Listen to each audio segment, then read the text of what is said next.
Good morning. Positive for today.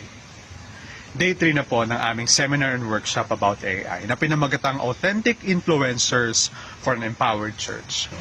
At dito makikita natin na unti-unti na nga nagpa-flourish ang AI sa buhay natin.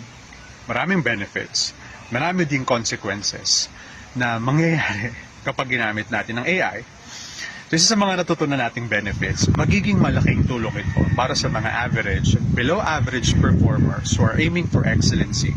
Isa talagang magiging ka-work hand in hand nila yung AI to produce a quality output. Pero kung magiging dependent sila dito, hindi masusubok ang kanilang creativity, innovation, and skill set kapag ang AI ang mag-take over ng kanilang trabaho. At isang magiging malaking hamon ito para sa mga excellent performers na may mga boss na nakadepende sa AI.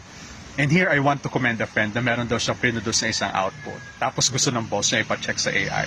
Sabi niya no, dahil confident siya sa kanyang ginawa. Huwag nating hayaan na i-take over ng AI yung ating galing. Tayo pa rin ang magkokontrol sa AI at hindi ang AI ang magkokontrol sa atin.